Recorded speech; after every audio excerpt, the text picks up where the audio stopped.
In this video, you will learn about chart types for visualization.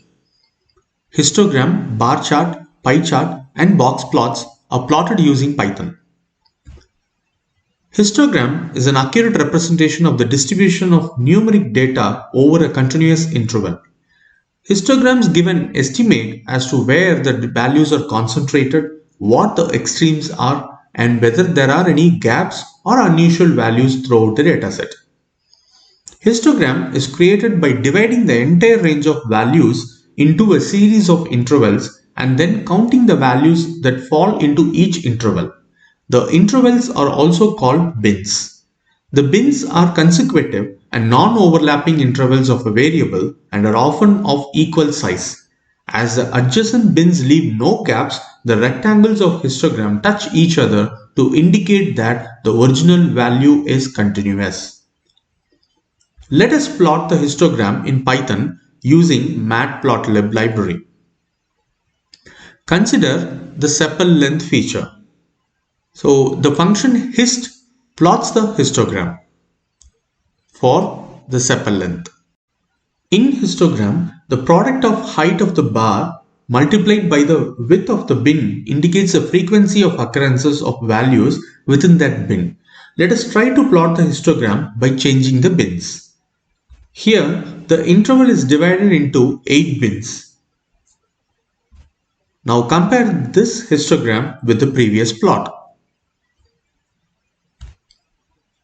Let us now plot the histogram taking the entire data set using plot.hist function.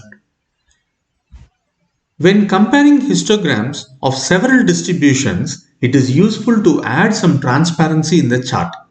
So, in the function plot.hist, alpha equal to 0.5 is given here.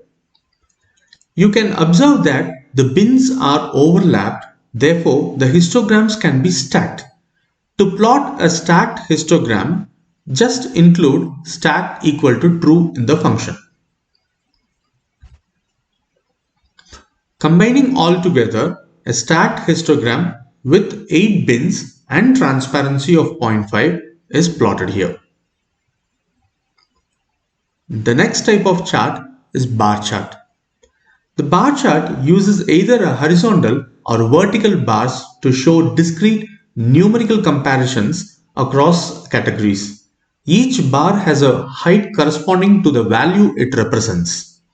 One axis of the chart shows the specific categories being compared and the other axis represents a discrete value scale.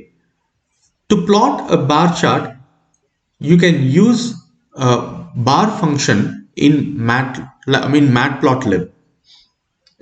The feature sepal length is plotted against all iris species. Horizontal bar chart is plotted by using bar h function.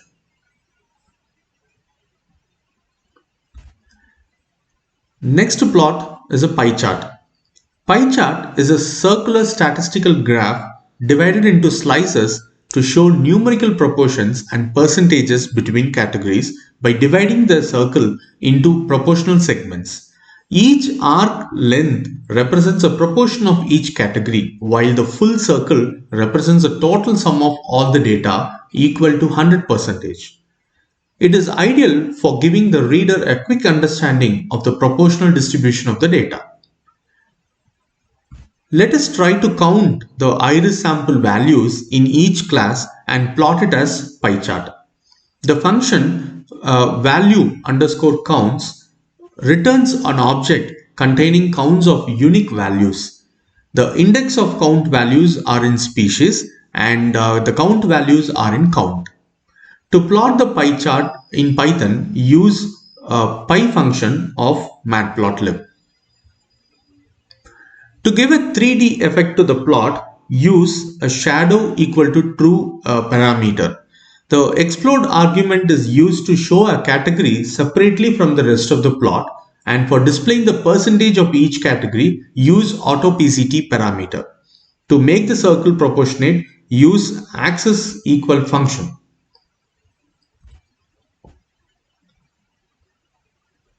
Next type of plot is box plot, which is also called as box and whisker diagram. It is a standardized way of displaying the distribution of data based on a 5-number summary, namely minimum, maximum, median, first and third quartiles. Box plots are a good way to know the quartile values in the data and also potential outliers. It gives a good indication of how the values in the data are spread out. The minimum and maximum are just the minimum and maximum values from the data. The median is the value that separates the higher half of the data from the lower half. The first quartile is the median of the data values to the left of the median, and the third quartile is the median of the data values to the right of the median. Interquartile range IQR approximates the amount of spread in the middle 50% of the data. Calculated as a difference between third quartile and the first quartile, data values that lies outside the overall pattern are called outliers and are visualized as circles. Here, iris.boxplot function plots the graph for all the features in the dataset. The plot gives us a rough estimate of the distribution of the values for each attribute. Those that marked in circles are called outliers. Let us continue with other types of charts in the next video. Thank you.